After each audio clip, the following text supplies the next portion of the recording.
ఒకరి పెద్దలు గౌరవనీయులు శ్రీహరి గారు గతంలో టీఆర్ఎస్ పార్టీలో ఉండి వాళ్ళకి మేనిఫెస్టో పెట్టి పక్కకు పెట్టడం మోసం చేయడం అలవాటు కాబట్టి మేము కూడా అట్లా చేస్తాం అనుకుంటున్నాం. మీరు ప్రతి దాన్ని అడగలేదు అధ్యక్ష.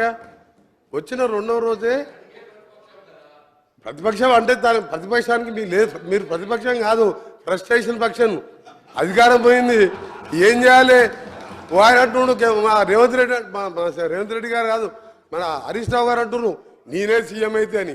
అంటే కొంచెం ప్రాబ్లం వచ్చింది అంతే వీళ్ళకి. దానికి మనం ఏం చేయలేరు, ఇక దాన్ని ఎవరేం చేయలేరు. ఇక దేవుడు కూడా కాపాడలేడు. ఒక్క నిమిషం సార్, దేవుడు కూడా కాపాడలేరు వీళ్ళని, దేవుడు కూడా కాపాడలేడు. రాక రాక నలవటకు వచ్చింది అధ్యక్ష. మన వర్షాలు లేక ఇబ్బంది పడుతున్నాం, మంచినీళ్ళు లేవు.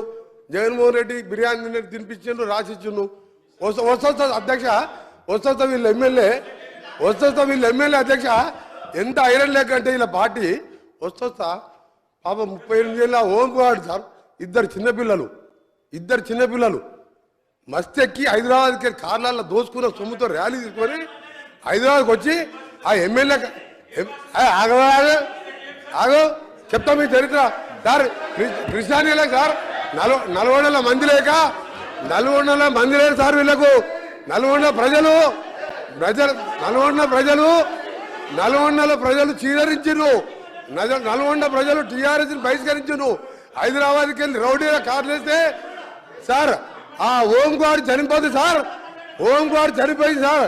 ఇద్దరు చిన్నపిల్లలు మొన్న నేను లేకుంటే ఓంకువాడు చనిపోతే కనీసం మా జిల్లా ఉన్న ఏకైక ఎమ్మెల్యే గాని కేసీఆర్ గారి కేటీఆర్ గారి ఆ కుటుంబాన్ని ఆదుకుంటామని అంటలేరు సార్. ఎంత దరిద్ర రాక జిల్లాకు వచ్చి ఓ మనిషిని పొట్టలు పెట్టుకోరు. ఈయన మేనిఫెస్టో గురించి మాట్లాడుతున్నాడు సార్. ఒకటే చెప్తుంది సార్, ఈయన మేనిఫెస్టో 2001లో పార్టీ పెట్టిండు సార్. నీ దుకాణం మంది మంత్రి గారు దుకాణం మంది సార్. ఒకటి సార్ అసలు బయటకు వస్తున్నా సార్. అసలు బయటకు వస్తున్నా. అరే మీ చరిత్ర చెప్తా సార్. 2001లో సార్ కేసీఆర్ గారు పార్టీ పెట్టిండు సార్. పార్టీ పెట్టినప్పుడు ఏం చెప్పిండు సార్? ఈ రాష్ట్రానికి మొదటి ముఖ్యమంత్రి దళితుడే. కేసీఆర్ మాట అంటే మాటే. ఆ మాటకి కాకుండా నా తల తీసుకుంటా అన్నాడు. తల ఉందా సార్ కేసీఆర్ది?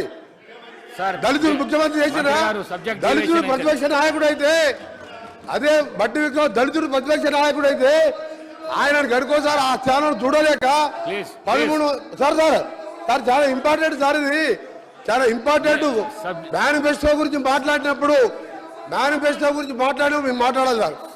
దళితుడు ప్రతిపక్ష నాయకుడు అయితే ఓర్వలేక 13 మంది ఎమ్మెల్యేని మాది అంగట్లో పశువులను పోయినట్టు కొని మా దళిత ప్రతిపక్ష నాయకులు కాకుండా ఈ రోజు మేనిఫెస్టో గురించి మాట్లాడతా కేసీఆర్ గారు మేనిఫెస్టో టీఆర్ఎస్ పార్టీ నీ అబద్ధాల పార్టీ.